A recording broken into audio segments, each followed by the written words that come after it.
We can curse the Mughals for all the violence, but when they built the Grand Trunk Road, what did they plant there? There were mango trees, there were imli trees, there were, it was fruit trees, it was food, it was rest, it was shade. The Mm. whole world needs to take lessons from yesterday to negotiate tomorrow.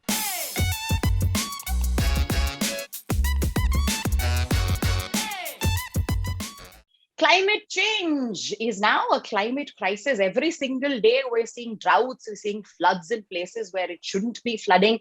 It's getting hotter and hotter, it's getting colder and colder.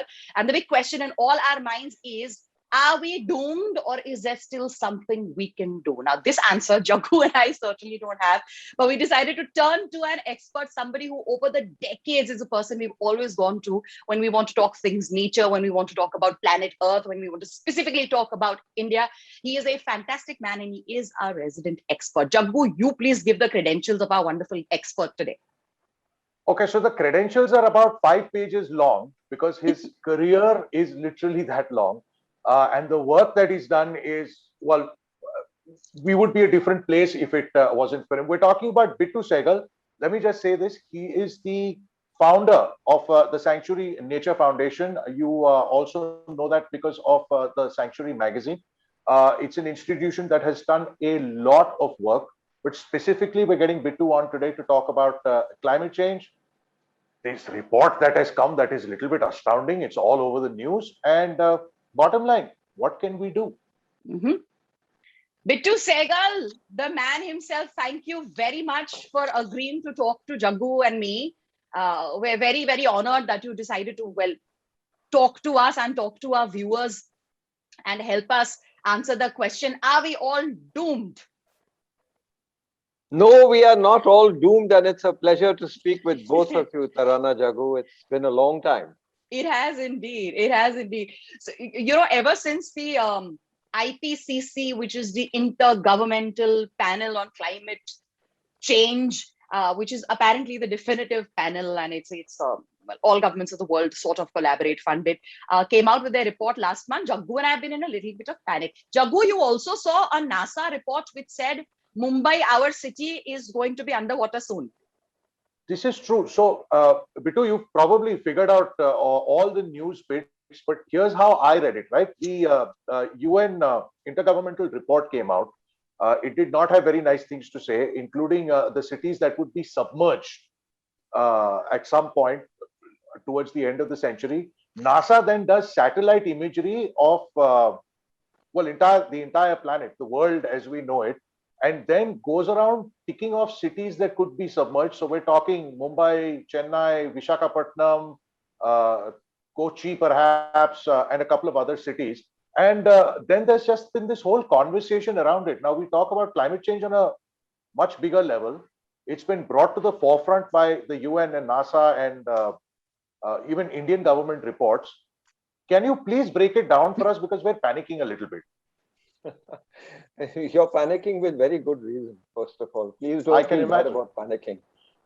It's like this that what the IPCC has come up with is not new. The IPCC has been saying this now for over a decade. Before the IPCC, it was Lord Nicholas Stern, from the London School of Economics. Uh, the former Prime Minister of Great Britain, Gordon Brown, had asked him to go out into the world and try and tell us how is climate change going to affect the British economy. And he came back a year and a half or 2 years later and said, forget the British economy, it's going to take the world economy down. So that was Wow. a Stern review. And then the Stern review came out, and then you had, the IPBES, the Intergovernmental Panel on biodiversity and ecosystem services. And a lot of economists around the world have come to understand one simple truth. The economy is a wholly owned subsidiary of the environment. You cannot kill the mothership and expect to stay afloat on a raging river or on rough seas. In a line, climate change, the IPCC report reconfirmed for the nth time, is a product of human mismanagement of our biosphere. It's also the product of a very small group of people who are ignorant, arrogant, avaricious, and can count upon the apathy of those people who just react and don't act and don't look. This is a really serious time for human beings. And I think, Jaggu, that it's through talks like ours that young people forget about my generation. Quite frankly, you've got to take a chisel, chip out the cement, and try to inject gray matter into their heads. I think they've got less to lose, they've got fewer years to live, and they're too fixed in their ways. But the young people, think about the young people. I mean, we're embarked on intergenerational colonization. We all love to speak about India's freedom and things. It was freedom from colonizers, but we're colonizing the next generation. And I think I've spoken too much for the first question No, already. no, no, no. We want to No, have but this that sets chat us with up. you. Yeah. Yeah, it does. And Yeah. and so okay, correct me if I'm wrong. Initially it was thought, okay, the world could handle 2 degrees Celsius of an increase in global warming. That has been shut down. Even 1.5 is too much. Am I right to assume right now we're already seeing 1.2 degrees Celsius of warming post industrialization, and we're seeing the floods that we do and the droughts that we do and the wildfires and the Arctic wildfires, how polar bears in towns, and we're already seeing it at 1.2, and they're saying 1.5 is now the max that the planet can sort of handle, and that 1.5 is we're going to reach it by in the 2030s. Tarana, there are parts of this world which are already much, much hotter than 1.2, 1.5, etc. The colder climes are already much warmer than they used to be. And what we're doing as Homo sapiens, I would rechristen that into Homo stupidus, is as passengers, we are going into the captain's cabin and saying, "Hey, I don't like those red lights over there. Can you turn those green? Can you please switch this off? It's too cold in here, so please open the windows." That's the kind of stupidity that is at play right now in terms of managing the most complicated collective conspiracy for life, which is the biosphere in the entire universe, as far as we know. So there's an old American army thing: if it ain't broke, don't fix it. Our planet wasn't broke. What are we trying to fix? I mean, essentially, Jaggu, we're just bumped up monkeys, and So, trying to fix this planet and improve its productivity, like the World Bank and UNDP and all these organizations came. And after the British left, they came to places like India, to Africa, to Indonesia, to Malaysia, to all these so called less developed nations and said, "Your forests are not productive enough. We must increase the productivity of your forest." It's like saying that you've got a liver, but it's not really actually being used to its full extent. So why don't you have yourself 10 drinks instead of 2 drinks? I'm sure we can give you the medicine to fix your liver. You can't.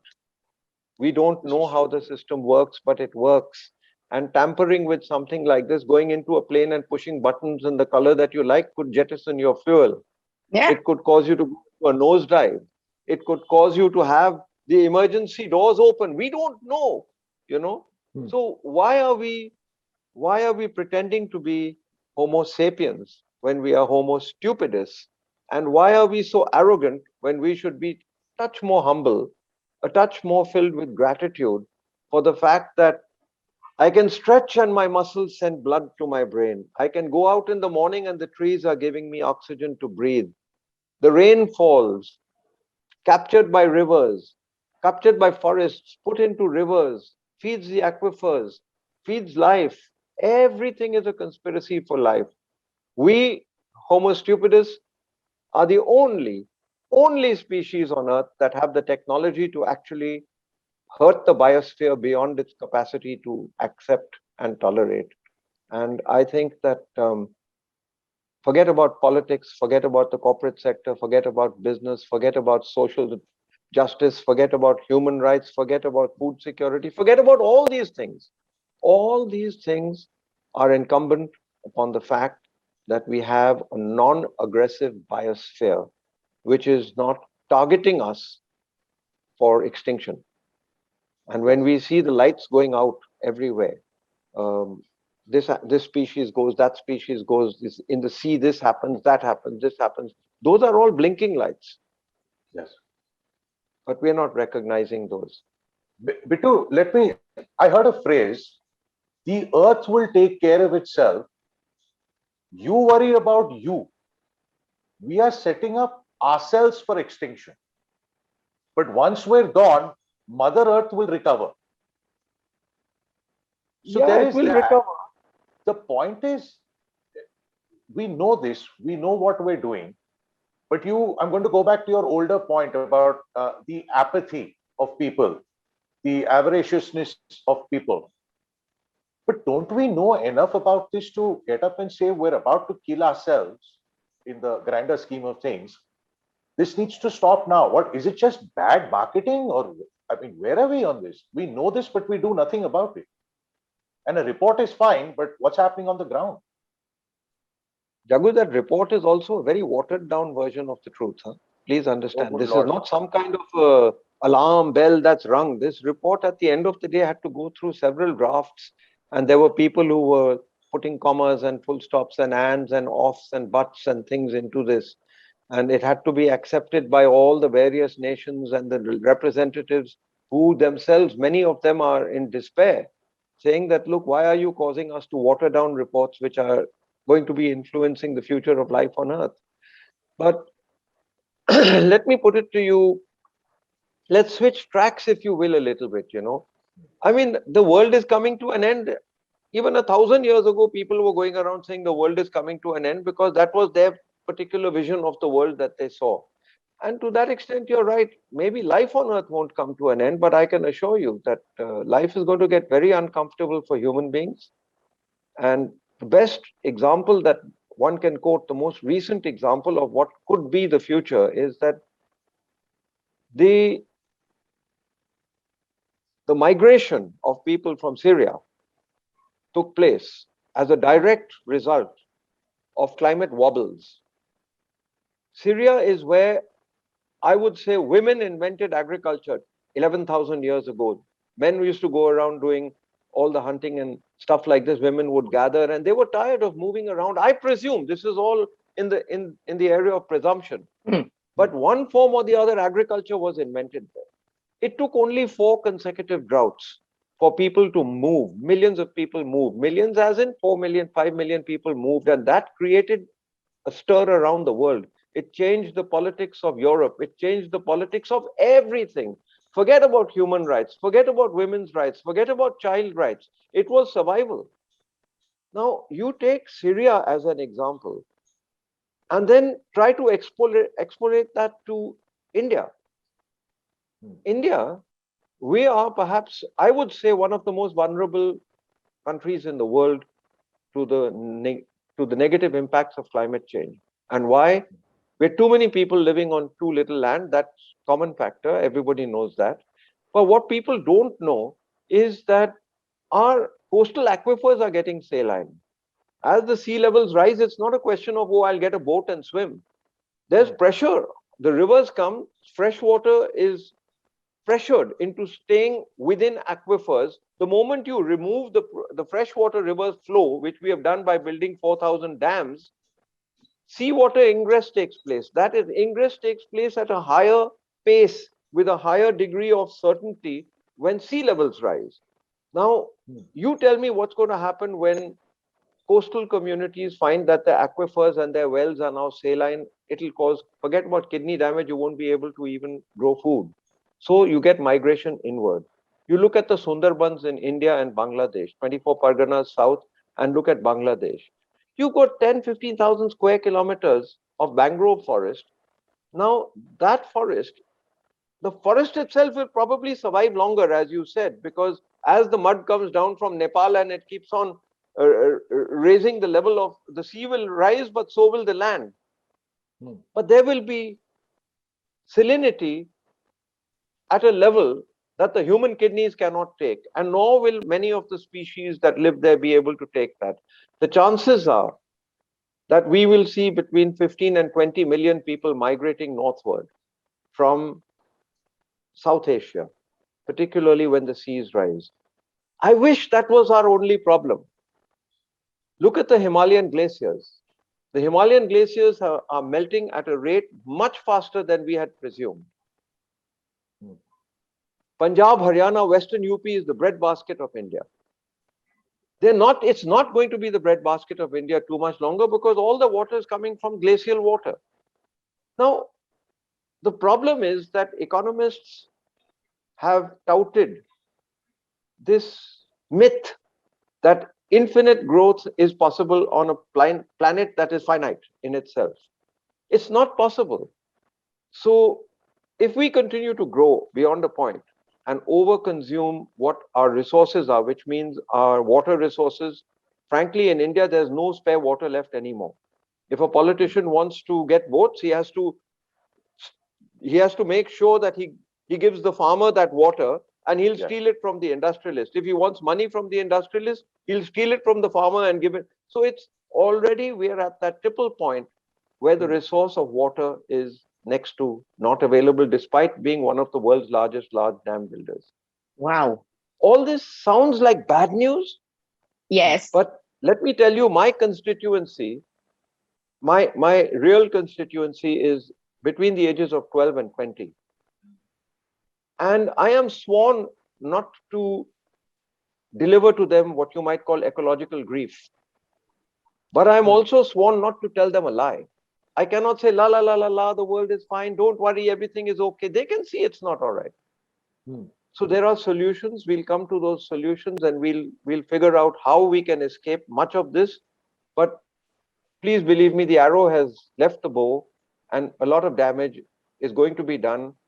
And the pandemic we're all going through is only one small part of the arsenal that nature has of defending itself against a species that has turned renegade. Wow. Homo stupidus. Homo stupidus indeed. Now, if we were to break it down for our viewers, guys, I hope you all are like watching fascinated. And if you're looking completely scared, don't worry, he will give us solutions. But if we were to, I think if we break it down into sheer age groups, are the 40-year-olds safe, or they're going to bear some of the brunt? I know, the senior citizens, this is not happening in their lifetime. Who is the most vulnerable age group, and who should be most concerned and fighting harder? And instead of making TikTok videos, maybe making the TikTok videos about the environment and fighting for their rights, like Greta Thunberg seems to have got it, how urgent it is for her generation, and she's inspired change. But honestly, are the 30-year-olds okay? Are the 40-year-olds okay? Is anyone okay? Tarana, nobody is okay. Nobody's okay. Nobody is okay. The elderly, as it is, their immune systems are getting diminished. The very young, they're finding themselves, their immune systems are not very robust. Once they come out of the womb, they have to deal with plumes of bus exhaust. They've got to deal with all manner of pollutants in the air. They've got to deal with the fact that their mothers have been poisoned over the last 30 years or 20 years or 30 years with persistent organic pollutants, which affect the endocrine system. So let's put it like this. No, first of all, nobody is safe. There's not the rich, not the poor. It's only a question of time. The rich might be able to climb up onto and get to better climbs, not climbs. Yeah, they can afford the Noah's Ark, but the rest can't. Well, I'd put it like this. It's going to affect everyone. Sooner or later, there is not a single life form on earth that will escape this except the most adaptable. And that's where the solution comes in. We have to adapt, not only as individuals and communities, we have to adapt as economists, we have to adapt as politicians, we have to adapt as writers, we have to adapt the way we think. What was is not what will be, and it can change right now. We are not over the tipping point yet.